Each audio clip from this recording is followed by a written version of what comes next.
Today, my guest is Dr. Regina Koepp. She is a board-certified clinical psychologist, a gerontologist, and also a former assistant professor, staff psychologist at the Atlanta VA healthcare system.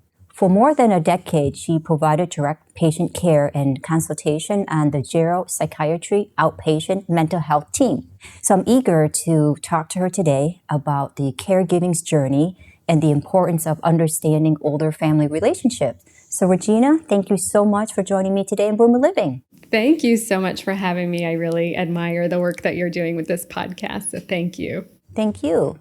So I wanted to go through some high level of caregiving. What is the best way to study caregiving, and what are some of the important roles of a caregiver? In terms of studying caregiving, that's really interesting because what I hear from caregivers is I actually didn't know I was a caregiver until kind of far along in the process. I know today we'll talk about the stages of caregiving, and you'll see what the caregiver's journey looks like. In the beginning, many caregivers, even though they are providing care, actually don't see themselves as a caregiver. In terms of receiving training for caregiving, it really can depend on the illness of the care recipient. I like to talk about caregiving in the context of relationships. There would be no caregiver without a care recipient. And so the relationship is essential. Typically, care is not needed unless there's an illness. And different types of care is needed for different types of illnesses. So there's a different type of caregiving for dementia, for example, than for cancer. There's a different type of caregiving for somebody who's had a stroke than for somebody who has heart disease and has not had a stroke. And so there are different types of caregiving. And to really learn how to become a caregiver takes time and practice. It can help, though, if we'll talk about these stages, if you have a lot of clarity around the illness and what other caregivers experience with that particular illness in terms of caring for the illness. One of the challenges with educating caregivers is what I just mentioned, which is that many caregivers don't know that they're a caregiver, and so don't know to ask for help around the caregiving sort of dynamics. Yeah. I'm right there with you. To be honest, I didn't know there was a profession called caregiving. Growing up, that's what we were taught to do, is take care of your parents until you go through a phase in life where you're such at a loss, not knowing what that journey is going to be like upcoming years, and sometimes feeling very alone, feeling very strained on your health, on your mental and emotional, and on your family, and sometimes even feeling ashamed. So I think it's so important to bring light that there's caregiving across, and that we should give them a lot more credit. And many of us, in my opinion, are going to be on the receiving, the caregiver or the caregiving. So that's how life rolls. Yeah, Rosalind Carter has a quote that kind of speaks to that, Han. The quote is something like, there are 4 types of people in the world: those who provide care, those who receive care, those who have received care, and those who will receive care. You're right on the money. Yeah. If caregiving is so important, why aren't caregivers being compensated more? Oh my God. And and it's the reason that many older adults age in their home and can stay in their home is because of family caregivers and formal caregivers. So formal caregivers are paid poorly and family caregivers are not compensated well, and then are put in these impossible dilemmas of, do we liquidate all of our assets so that we can qualify for Medicaid because care is forbiddingly expensive, and all sorts of dilemmas that families are faced with, and then very little compensation, if at all. And not only financial compensation, but social recognition for the important role that they're playing in society, really, and in their loved ones' lives. And then that's like at a greater system level. And then the majority of caregivers are actually still working. So more than 60% of caregivers actually still work close to full time. And so then their employer actually might not even have an adequate family leave program to help family caregivers help an aging parent or help a person in their family who's sick. And so there are these greater societal issues and financial issues, and there are business issues. And sadly, these roles tend to fall to women who carry the child rearing responsibilities and compromise work for that. And then also are sandwiched with aging parent responsibilities. And if the workplaces are not set up to acknowledge or facilitate an opportunity for employees to take on some of these responsibilities, it puts people in a really tight bind, having to make difficult choices. I'm with you. I asked that question with some sarcasm behind my voice and a little bit of comical behind it. It's because I'm walking that journey. It's emotional, physical well-being strain on you and your family. But then somewhere along the way, you have to have a sense of humor, as you adapt, as you accept what life will be, what life is like for the years to come. But I know that question, there's so many stakeholders. And I wanted to bring that question to put it out there in the open so that we're all recognizing that it is such an important role, but it's underappreciated. Yeah. 150%, since we're gonna compensate for the appreciation that people aren't getting. We'll overcompensate a little bit. 150% agree with you. Absolutely. Now, what do you do when caregiving becomes too much, especially for one child or even on one spouse? What is your thought? How do people deal with that? Well, it is so important to broaden your circle of support. And so that could be formal caregiving, that could be informal caregiving, that could be asking friends and family for additional finances to hire formal caregivers or time. Can you come in and help on these days? Or can you do the doctor's appointments? Can you help with meals? It's really advocating for more support for your loved one and yourself when you're overwhelmed. And at a certain point in a caregiver's journey, there will come a time that the needs outweigh what one person can do. And support is essential, additional support, because it's too much for one person, really. Yeah, it is. So what do you think it is like to be a caregiver during the pandemic? Oh, well, so caregivers during the pandemic, actually, the CDC did a study a few months after the pandemic started. And I think they surveyed adults in June and then put out their report in August of 2020. And in that study, they found that caregivers actually report the highest levels of depression, anxiety, substance use, and suicidal thoughts compared to other high-risk adult groups, like essential workers, healthcare workers, African American and Latinx folks. And so caregivers actually are carrying the weight of, I really see it in families. We're here talking about families, right? Caregivers and care recipients. There is a lot of concern about how the pandemic will affect the person that you're caring for. And so what happens oftentimes when we're in a caregiving role is we become the container for our distress and for our loved ones' distress or potential anxieties. And so the pandemic has added a lot of uncertainty on families living with illness.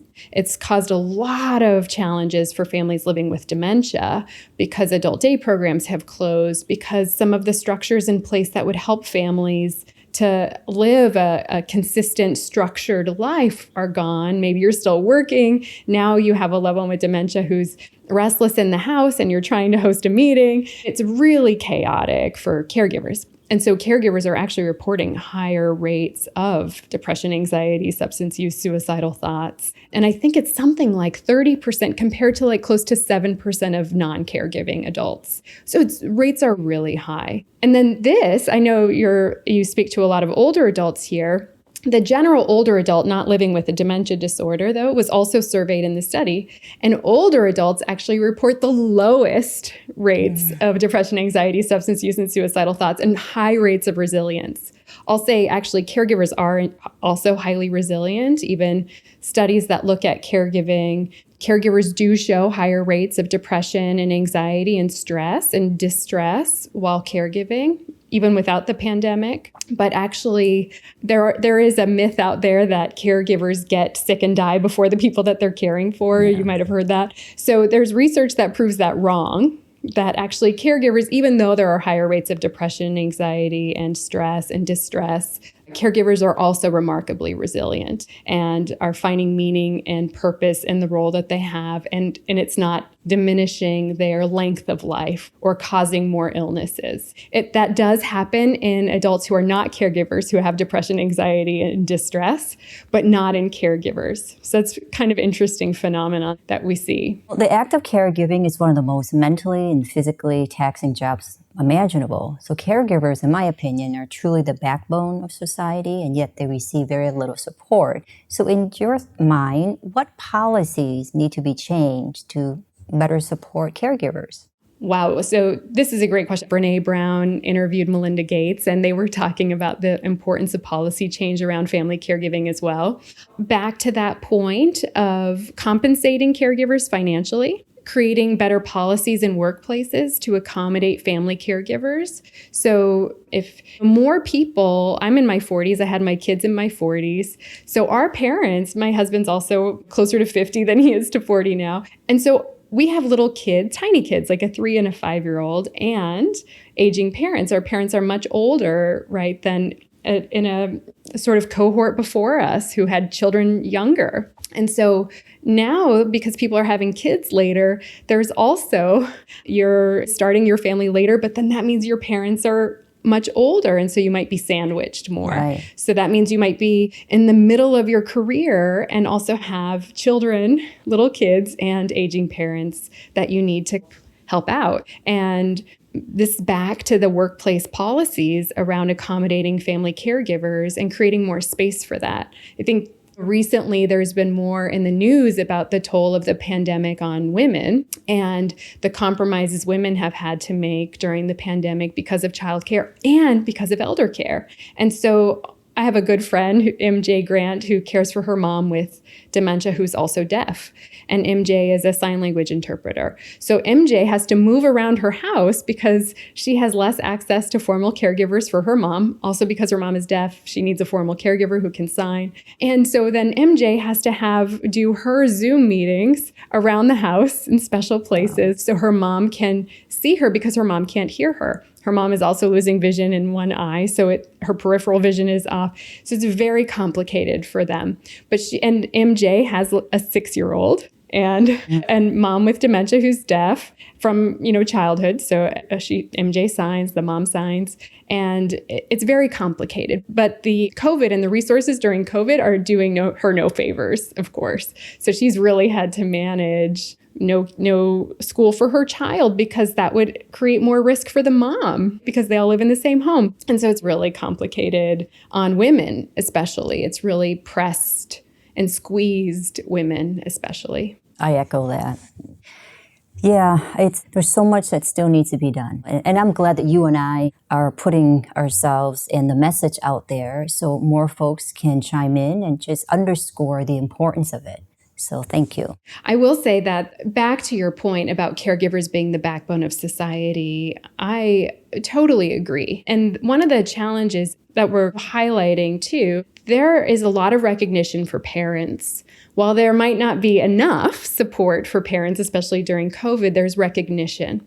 Children are celebrated and there's hope and there's energy. And it's a different conversation than when we're talking about caring for aging parents with illness or caring for aging parents at the end of their life. There's less emotional support and energy around tell us how things are going. There's more. It's easier to talk about tell us how things are going parenting during the pandemic. People are less likely to ask a caregiver, tell us how things are going caring for your mom with dementia during the pandemic. It's a conversation that's not happening so readily. And so then caregivers are again being dismissed, disregarded, unheard, unseen, invisible. They call caregivers the invisible patient. It's again just reinforcing this idea that caregivers already experience that I don't matter, that my role doesn't matter in society. So what you're saying, Han, about caregivers being the backbone and often we don't remember that we have our backbone. We don't see it. It's just there holding us up. And that's the truth. Unless it's injured, you don't know that it's there. You take it for granted. And the same is true. And so I like that expression that the caregivers are the backbone. Yeah. On a personal level, your loved ones may be even scrutinized if they're not doing a good enough job. If you're caring for, let's say, mom or dad, grandpa, grandmom, for whatever reason that your loved ones are not doing well, sometimes families may be scrutinizing the person that's caring, you know? Yeah. Yes.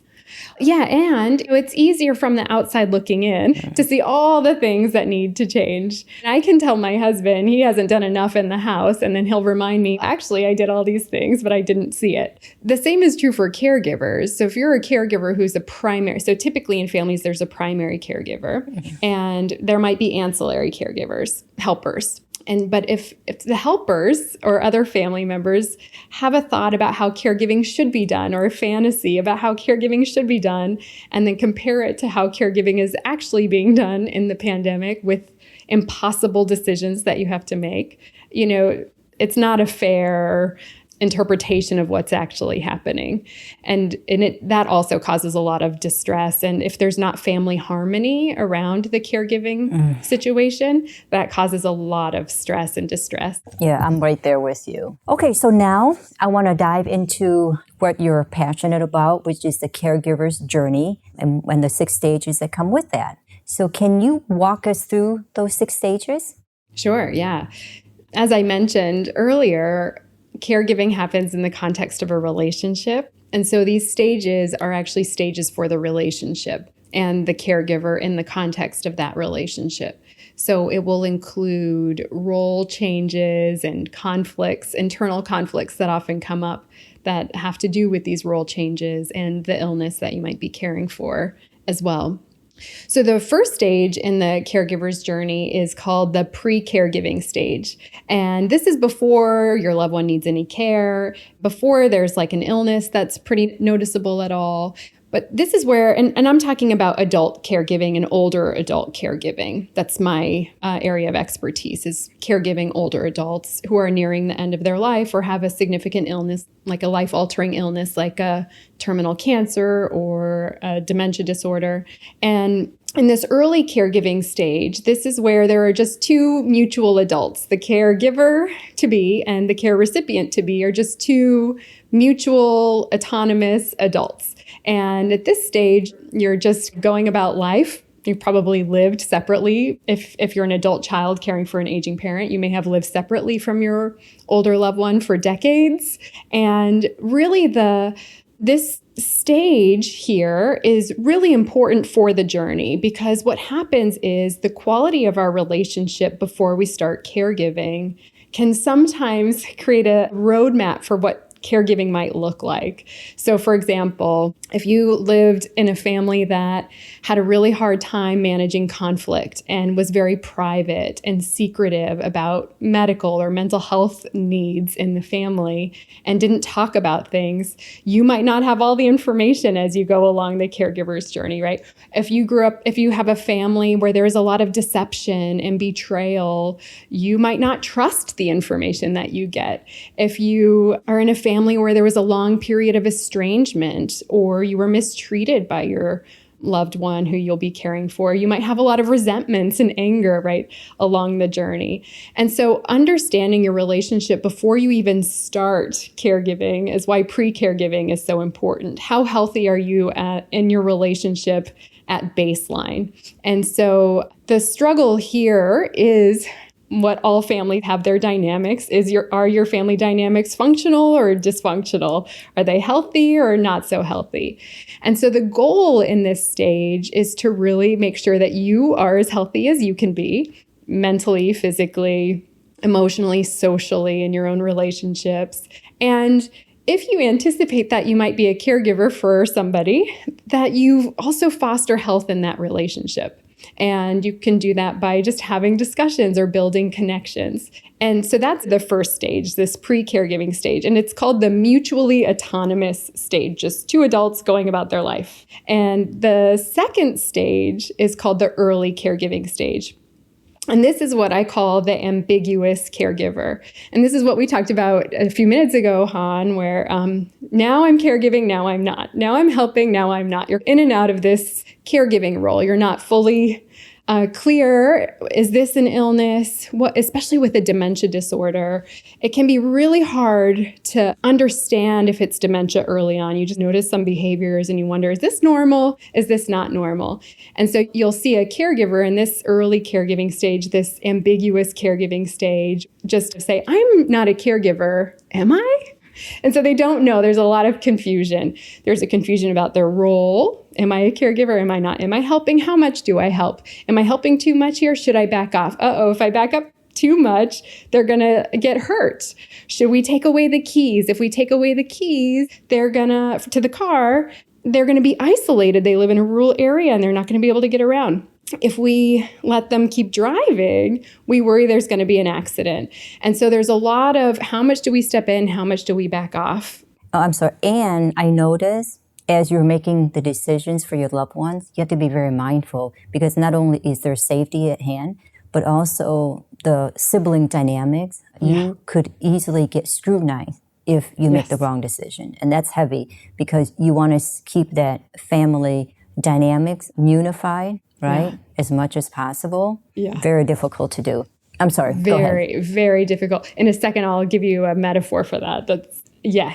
Back to that family harmony piece. It's so tough. In this stage, so there's a lot of confusion about the role. How much should I step in? How much should I back away? And a lot of confusion about the illness. Is this an illness? Is this normal? Is this an illness that can get corrected? Is this an illness that's going to get worse? And so this is where you might hear caregivers say, especially with a dementia disorder, they might say, it's hard to know where the personality ends and the dementia begins. Or yesterday, she could do this all on her own, and today she needs my help. She's so manipulative. Or she could do it if she wanted to. She's just faking it today. And so there's a lot of confusion. And these are like typical. This is common. So if you're thinking these things, you're not a bad person. You're trying to make sense of this. Is this illness? Is this not? Am I a caregiver? Am I not? That's why it's ambiguous. And that's the struggle in this stage. So the goal in this stage is that you gain clarity about the illness and its trajectory, what it will look like going forward, and that you also gain clarity about your role and, to your point, that you work toward family harmony if you can. And so in the pre-caregiving stage where it looks at your family dynamics, how well are you all communicating? If your family dynamics are already at this where somebody in the family tends to be more scrutinizing or judgmental or harsh or critical, that might get amplified when there's a sick person in the family. Because if you can imagine a mobile that like hangs from the ceiling we put them over cribs to stimulate the baby, but there are some beautiful artistic mobiles that hang from artistic structures. And when somebody in the family, and that's like a representative of a family, even a dysfunctional family will find its balance hanging there. So when somebody's sick, it tips the balance. And then the family is off kilter. Even adult and older adult families can get off kilter when somebody is sick. Oh, I don't want to take on that caregiving responsibility. I don't have that kind of a relationship with my loved one. You do it. And so the balance gets tipped. And when the balance is tipped in families and for individuals living in the families, it's really chaotic and distressing. And families will fight to rebalance it. And so we actually put our old way of doing things, we try to put them into these caregiving stages, but it doesn't fit. So it's like putting a square in a circle hole. It doesn't fit anymore because the person is sick. It's not going to work. The way you communicated as a family is not going to work anymore because now the conversation has changed to something else. Though the dynamics, like a hypercritical sibling or hypercritical parent, or if you're self-critical, that might get magnified. And that's why health is so important all along this journey, but especially before you even start caregiving. Health for yourself and if there's harmony in the family. So the third stage then, so we've done pre-caregiving, early caregiving, which is that ambiguous caregiver. The third stage is, yes, I'm a caregiver. There is no denying it. I have to be there. I'm a caregiver. That's it. And so in this stage, it's pretty clear that your loved one needs assistance and that their functioning has declined significantly. And so maybe they need help with toileting, maybe they need help with bathing, maybe they need help with other tasks. If they have a dementia disorder, maybe they need help with all tasks, activities of daily living and instrumental activities of daily, like all the tasks need assistance in this stage. And this is to your point, Han, early on, where you were asking, what about when people become really overwhelmed? Like the care needs are too high for one person. And that's really common in this stage. And that's where caregivers actually in this stage will start asking for help because they actually see, I am a caregiver, I need help here. And that's when you'll see caregivers actually start to look for resources because they understand that their role is caregiver and they need resources to help them with this. And so having some reinforcements, like I like to think of this as a circle of support. So you have your loved one in the middle and then the circle of support around them. So it's not all on you. And then at that circle around might be friends and family or professional caregivers. And then beyond with like adult day programs and other sorts of maybe the medical system and Alzheimer's Association or cancer societies, things like that. And in this stage, it's really important because overwhelm is so high, because the care needs can be so high. It's so important for caregivers to get help and broaden the circle of support, but also to attend to how meaningful the role that they are in is.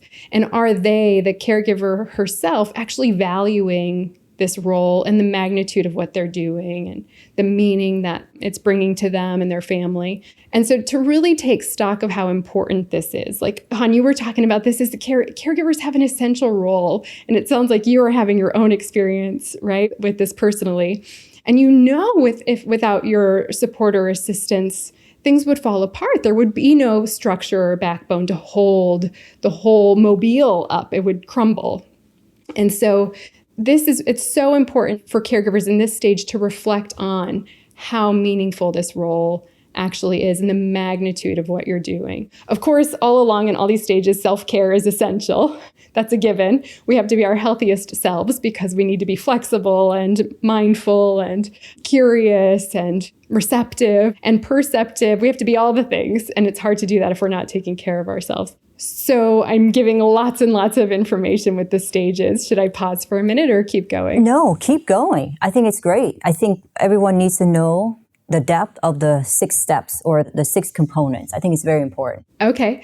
So this middle stage, this is where if people out here are familiar with instrumental activities of daily living and activities of daily living, this third stage where you're in middle caregiving or you are indeed, I am a caregiver, the person pretty well needs like full care or full attention. If it's dementia, they might need 24/7 care. If it's another sort of illness, they might need assistance. Maybe you have to use a handheld urinal because the fall risk is too great out of the bed. And you couldn't leave them alone for long because of falls or whatever it is. And so in this stage, I pretty well discussed this stage. So then we move into the fourth stage, which is moving toward end of life and moving toward death.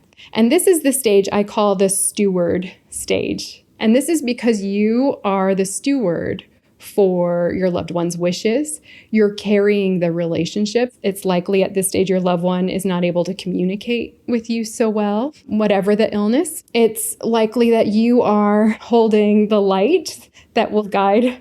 I see the steward as a lighthouse storm. So your loved one is going through their transition and you have to be this confident, rooted structure, a steward. And you're carrying the weight of the relationship, the weight of the end of life wishes, you're communicating for your loved one, you're advocating. And this is really, while early on in the second stage, that ambiguous caregiving stage, it's very frenetic. There's like a lot of moving pieces and it's chaotic and you just need some order. And this stage, to me, in my mind, it's somber, it's quieter. And we'll have a different it's still emotionally intense, but a different emotional quality because you're grieving. There's an anticipatory grief happening. You see the end is coming. And you might reflect on your experiences as a caregiver in your time with your loved one, and you'll You might be communicating more with your family to let them know how things are going. Hospice might be involved. They might be asking you all the questions and not including your loved one anymore. And so this is the steward role here. And the goal in this stage is earlier on in the caregiving journey, the goal is to help optimize your loved one's life and not lose yourself in the process, right? You want to help your loved one live their healthiest life, even in the midst of illness, or their optimal life, even in the midst of illness, and do it with dignity and respect and not lose yourself.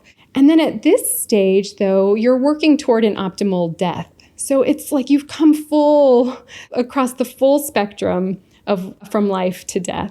And so the goal here is to work toward optimal, healthy end of life and healthy transition and death, which is very different from the beginning and very different emotionally for the primary caregiver. And so you'll be taking stock of your relationship, of your family relationships in a different kind of a way. So the goal is to prepare for a healthy end of life and an optimal end of life. The fifth stage is now, as the caregiver, you're grieving. It's the bereavement stage. And so your loved one has passed and you are grieving. Now, the complexity that can come in for primary caregivers here is that sometimes what happens, the primary caregiver might not be the executor of the will. There might be two different people.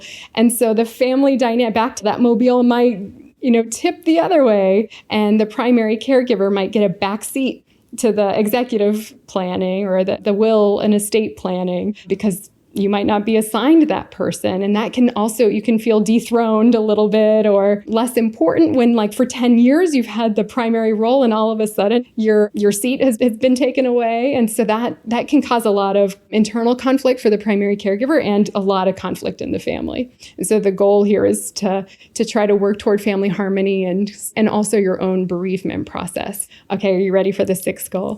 Yeah. Okay. So the sixth goal is the final goal. So you're stuck with me. And the sixth goal is the rebuilding stage. And this is where you are no longer a caregiver and there is a vacancy now. Because if I were to ask you to create a pie chart of all of your roles in the second and third stages, you might have been a mother, a spouse, a caregiver, a business owner, all these things. And when you get to the very end, say you're a spouse and your partner dies. I worked with a woman who asked me, well, when do I take my wedding ring off? As the marker of this transition, right? And so when you get to the end, you might have pieces of your role map, like a pie, if you were to create a pie chart of all of your roles. She had caregiver and spouse gone. And so that was a lot of vacancy for her on her pie chart of, what do I do now? I'm no longer a spouse. I'm no longer a caregiver. I might not be working anymore. Maybe I left my job to care full time for my loved one. And so I might have all this vacancy. So what now? And so and it can be very lonely. One was that example of, when do I take my wedding ring off? Another, a woman who had been caring for her loved one with dementia for 15 years was saying to me, it's so quiet at 4:00 in the afternoon. This is the time that I would go visit him. And so there's all this space. And so what do I do with this space? So there's a lot of grieving and rebuilding. And what the goal here is to rebuild with purpose. So what purposeful, meaningful things do you want in your life? What roles do you want in your life now? And that's the rebuilding and recovery stage. Yeah. And those are the 6 stages. Wow. Gosh, thank you for that. And what is the name of the book that you have that covers the 6 stages? Yeah, so this is based in a family systems therapy model. So there's a therapy called caregiving, a family therapy. And that it talks about the roles in these transitions. Okay. I think this stage model was originally developed by Pfeiffer in 1999 as a family therapist. There's a psychologist, Sarah Qualls, who wrote the Caregiving Family Therapy book. And then I added my own names to some of these stages. There's another caregiver's journey 6 stages model, I think from Denise Brown. That's different than this model. It's also interesting. She talks about stages a little bit differently than I do, but also pretty intriguing, actually. Now, the links that you provide I'll include that in the show notes, and that's referenced back to the 6 stages that you described just now. I want to make sure I have the right links when I put Sure. Yeah, I've been doing family therapy for 20 years in a systems framework. One of the godfathers of family system psychotherapy's name is Minuchin, and he talks a lot about these family structures and imbalances and role transitions and role changes. And that's part of what this model is based in, is in this family systems model. There's also a family medical model or medical therapy where you're adjusting to illness. There's also the biopsychosocial piece where you're adjusting to your own health and wellness from a psychological, physical, spiritual, and social perspective. That's really essential for self-care and other care. And so it incorporates these various theories in psychological theory and psychotherapy. Great. Okay, so I'm going to ask you a couple questions that's around mental health. So now, what are some of the things that a person can do to maintain their mental health as they age? And also, are these things people should start doing at any age, whether you're 30s, 40s, or 50s, regardless of the age? I totally agree. I'm glad you're asking because I'm a clinical psychologist, so I work with people around mental health all the time, and especially older adults. So my practice is with older adults. Exactly what you said. These recommendations will help at any age. So one is physical activity and exercise. And these are great for mental health and also for reducing risk for dementia. So these are important for both. And there are some neuroscientists that are looking now that something like 30% of dementia can be prevented by lifestyle changes. And also the way we think about aging also affects our development of something even like an Alzheimer's disease, even if we have the gene for Alzheimer's. Just the way we think about aging, if we have a positive view of aging and we internalize that and really believe that, it actually can shift our if we convert to having a dementia disorder and how quickly we develop dementia. So this is all really important. So what we can do, maintaining physical activity with your doctor's consent, but so some sort of physical activity that is approved by your doctor, especially if you're living with some medical conditions or limitations, healthy diet, and proper nutrition. And what's really important are social relationships. So that is key. There was actually a nun study that looked at women nuns who were in a convent, and they looked at their brains after, and some of these women had pretty advanced stages of dementia, but it didn't show. They weren't as symptomatic. And the thought is because they were so socially engaged in the convent. They were so connected and united and had a role and a purpose in the convent. So having social interactions is incredibly important for our mental health. Older adults are actually great at that. So the people who actually have the highest rates of loneliness are 18 to 24-year-olds. Older adults, while we are concerned, there is concern about social isolation and loneliness among older adults. The people at most risk are young adults. And older adults have really high resilience rates. So that's really important to know as well. But the other piece is also there's a lot of information and research now on mindfulness and aging and how important mindfulness and self-compassion are. And so I had a podcast where I talked about resilience and aging during the COVID pandemic. And what research has found is that actually older adults have higher rates of wisdom, and the feature of wisdom that older adults possess the most is compassion. And self-compassion has actually been key to resilience during the pandemic. So that's pretty remarkable. So older adults actually can teach us a lot about how to get through this pandemic. Exactly. You know what you just said, older adults, and then all the benefits that comes with older adults. Why is there such a stereotype being older is so bad? You just described older adults have all these, and I agree with you 200%. And it's a shame that not enough folks in society perceive it that way, and it's still stereotyped to be, frowned upon because they're anti-aging, right? They're so pro-Hollywood and just don't give enough regard to the older generation. So I'm with you. And research is with us, Han. When we have a negative view of aging and when we reinforce negative views of aging, it increases rates of mental health conditions and increases rates of medical conditions, major medical conditions. There's something like it costs the U.S. costs the U.S. every year something like $63 billion. And that even shifting our view of age and aging and shifting it to more positive view can save us 1.7 million or billion. I can't remember exactly. I just did a presentation on this to 500 health providers within the VA system nationally last week. But it would save us, it would reduce the incidence of illness by 1.7 million or billion. I can't remember, in 1 year. I mean, it's actually, so ageism is a pandemic. And of course, COVID is a pandemic, and ageism and COVID are both disproportionately affecting older adults.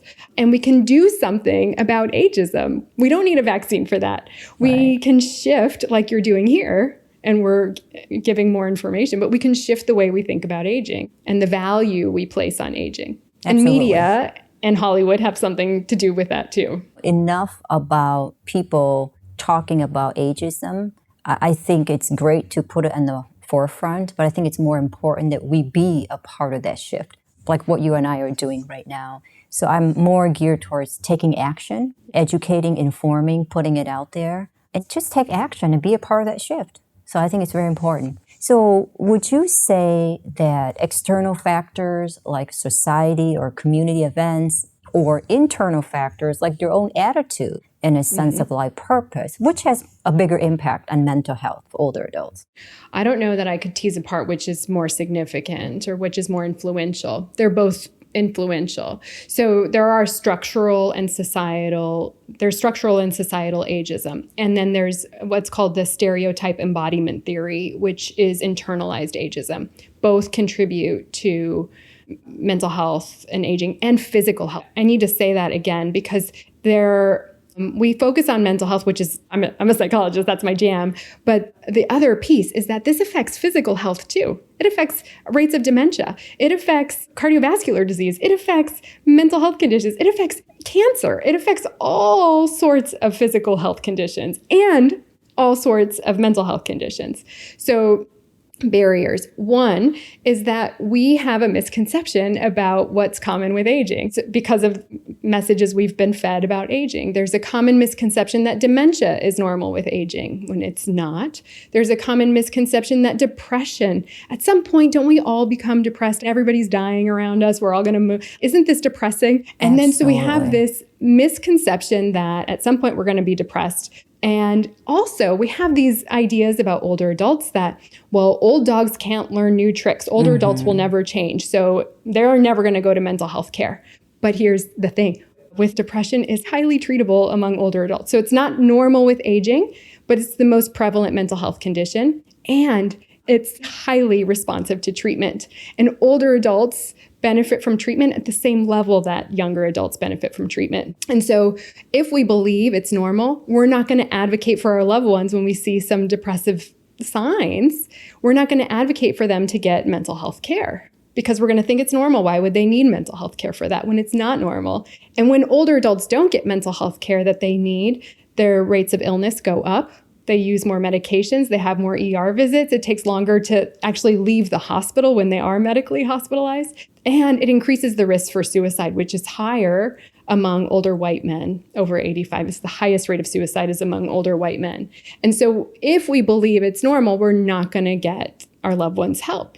But we need to know depression is not normal with aging and is highly treatable for older adults and other mental health conditions as well. I always think to myself, we have to be very mindful of what we do to the parents and grandparents and the aging population, folks turning 65 plus, 10,000 a day for the several decades. We have to be very mindful in how we spearhead in serving those older adults because guess what? We're on our way to be there, and it sets the stage for how our children to care for us. So be very mindful. I keep always remind myself and remind my colleagues. I think it's very important. We're all aspiring to be older adults. None of us are saying, I want to die young. That's a tragedy. We all want to die after 100 years old. We're all aspiring to be older adults. Right. It's yes, to your point. The internalized stereotype, so the stereotype embodiment threat that I talked about, or theory. So this is when we hear stereotypes and we internalize them and we believe them. And so when older adults have negative beliefs about aging or believe negative stereotypes, their rates of depression are higher, their rates of suicidality are higher, anxiety is higher, and their belief around treatment is lower. Also, there's some research that shows that when we believe negative stereotypes about aging when we are indeed older ourselves, we are less likely to engage in we'll have lower will to live. For example, we might be less likely to take our medications. It affects our behaviors in terms of how we're caring for ourselves as we age. Oh, I'm just a burden. We dismiss our contributions to the family or to the world when we have an illness and we're older, if we believe these negative ideas. And so that's the threat of internalizing this ageism. And that's how it plays out, that you would have higher rate of dementia or faster progression of dementia if you believe these negative things, or have more depression. I'm not going to take medication for depression because I'm not going to get better anyway because I'm old. Right. I mean, that's a negative belief around aging, and it's also not true, but if you believe it, that's going to affect how you respond to your own care. And so that's the threat and the risk of these ageist ideas and how it plays out in medical care and in mental health care. Yeah. These are very good points, and I hope the listeners just take it on, own it, and make an impact on, let's say, their parents and grandparents, but also for themselves, right? Because in my mind, aging is a gift. We're still breathing, we're living, and it is our choice how we want to live, but it's a gift. And along the way, live to the fullest, be impactful, especially during this tragic time when you hear deaths from COVID. And I think one of the things that has taught me is you just gotta live beyond your fears, right? We're fearful of what's going on, how we're all impacted by this. For me, it just impacted me to recognize the unknown, the fears, but you have to live above it. So yeah, that's my take. And persevere, yeah. And that you have something to offer. So I think that your point to moving through the fear and living well and optimally and enjoying your life is so important, because that leaves a legacy that teaches and reshapes the ageism that you are passing down to your lineage and your legacy. And it's so important that message is shifted, that older adults also shift that message. Older adults internalize this ageism. Younger adults internalize this ageism. Sure. There's actually some research that shows that, like at age 30, if we have negative age stereotype beliefs, that we're more likely to have a cardiovascular event by age 60. It's remarkable, some of the research out there. I thank you so much just making this time and connecting with me and sharing your passion. It sounds like you're doing some great work, and let's keep that conversation and that message alive for many years to come. Yes, but the work that we are doing to share and shift the message around positive aging and healthy aging, hopeful aging, it's so important. I got to tell you, everything that you're talking about, I wish I had 8 years ago. Right, because it is a very lonely journey when you don't know about it. The caregiver's journey? Yeah, very lonely. Because like you say, most people didn't even know that they're playing the role of a caregiver. That's right. Because often it's a role of a daughter that you fulfill. It's an honor, it's a privilege, and it is something that you were raised to do. And my older siblings, I think, carry the weight heavier because they're older. I come from a big family, but still, it's something that needs to be in the forefront, that you're on this journey ahead. And these are some resources that can help you. And I think mostly continue to embrace of that journey. And that's very hard to do. That's a big word. But if you can come to the place where you can accept and adapt and embrace, what a blessing. Oh, and to find a new type of connection with your loved one. I really am terrified when the time comes that I have to care for my mom. I have 4 brothers. I'm the only daughter.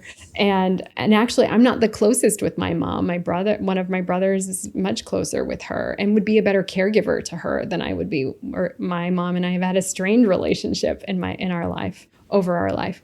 And then I think, there's a piece of me that thinks, wow, what if we find, and my mom and I have been working on our relationship, but there's a piece of me that thinks, like, what if we find finally get some, like, I have this hope in me that, like, at the end, what if we have enough grace for each other, enough compassion for each other, that we have a new kind of deep connection or loving connection that we weren't ever able to find before? Like, how beautiful and special. So, like, I'm terrified. And then equally, I'm thinking, like, gosh, I wonder if it would be rich and meaningful in a new kind of way that I don't even know about.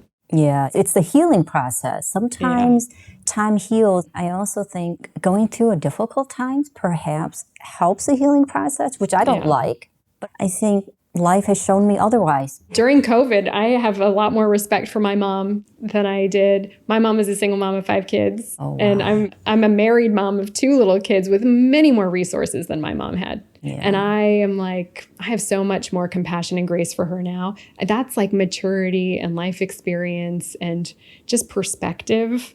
As a parent, I have so much more, having been through it myself now, just respect and admiration for and my mom lived with a severe mental illness that I don't live with. And so just what she was able to do, I have so much more respect and admiration for. Isn't that something that old saying? You don't understand, you don't appreciate until you become a parent. Isn't that the truth? I'm with you. I mean, I'm the youngest of 10, and my mom is in her 90s. Yeah, it's a lot of people. Talk about family dynamics and coming to... Oh my God, the harmony. Yeah, harmony / disharmony at moments. Yeah, of course. Oh, it's. I don't even know where to begin. It's a blessing, and it's a life journey. I'm at a loss because I totally don't know where to begin, because that's like a whole different topic. Yeah. But I know, we're talking about appreciation of your parents when you become a parent. Mm-hmm. And I'm right there. My mom and dad have 10. I have 3. Often I'm thinking, like, what are you complaining about? Yeah. Especially during the teenage years. And now they're older. My daughter's going to go to medical school, and then my son is a senior in college, and I have a baby. Yeah, he's 18 years old. So I'm going to be a near empty nester. You're about to launch. Yeah. And it's a different place in life, and we're sorting out and trying to navigate how to strengthen that phase, because let's face it, we go through life, a big chunk of that has been very task-oriented, where we take care of the kids and their activities and their school and sports and college. And so I'm hoping there's a sense of relief. I'm hoping that I'll find my purpose. Yeah, a lot of new beginnings for you and your family. Well, I thank you for your time. Yeah, thanks so much for having me, Han, and for the thoughtful questions. Well, thank you for this opportunity. I really appreciate it. You take care. You too. Bye.